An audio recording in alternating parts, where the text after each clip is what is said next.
राम राम शेतकरी मित्रांनो, आज आपण आमच्या गावातच म्हणजे आपल्या शेताच्या शेजारी आता एस कल्चर आणि एस आर कल्चर आणि त्यापासून बनवलेल्या निविष्ठा हे पहिल्यापासून या बागाला सोडतायत।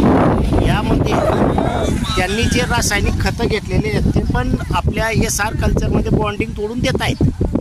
तर त्यांना आलेले आजचे परिणाम हे बाजूचे अजून शेतकरी ते पण पाहायला आलेले आहेत आणि बागही भारी दिसतोय व आता त्यांचे बोलणं ऐका।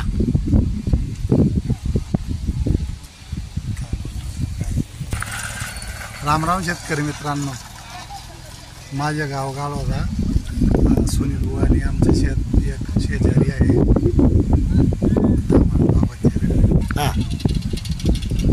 तर मागच्या वर्षी मी एस कल्चर वापरलं होतं। NPK सर्व कल्चर आज सुनील बुवांनी दिले होते।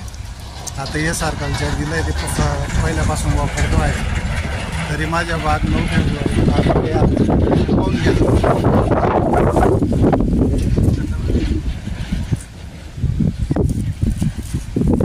आणि खतं कसे देत आहेत तुम्ही आता याच्यात?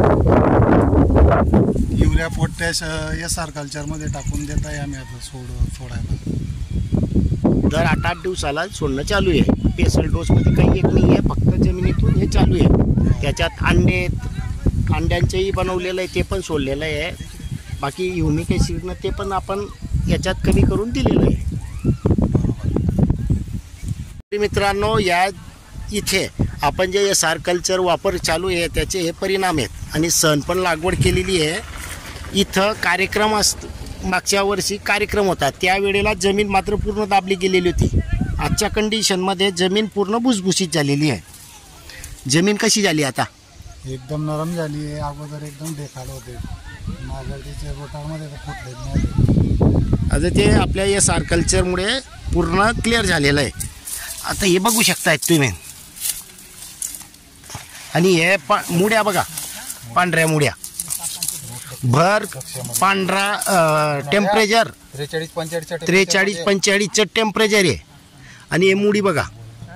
तरी रूट पहा तुम्ही म्हणा। तर शेतकरी मित्रांनो, हे आहे आपले एस आर कल्चरची कमाल। पुढच्या वर्षी आम्ही सुद्धा आता वापरणार आहे 7,000 रुपयांसाठी। हे पाहिल्यावर शेतकरी मित्रांनो सुरू करू ना।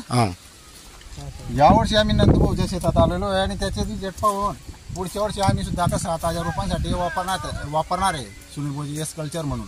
एस आर कल्चर आणि एस कल्चर एस कल्चर खर्च कमी करून उत्पादन जास्त, हा त्यांचा अनुभव आहे। त्या हिशोबाने आता आम्ही पण प्रयत्न करणार आहे पुढच्या वर्षी वापरून थोडं उत्पन्न वाढवू आणि खर्च पण कमी करू। तर तुम्ही वापरा ही विनंती।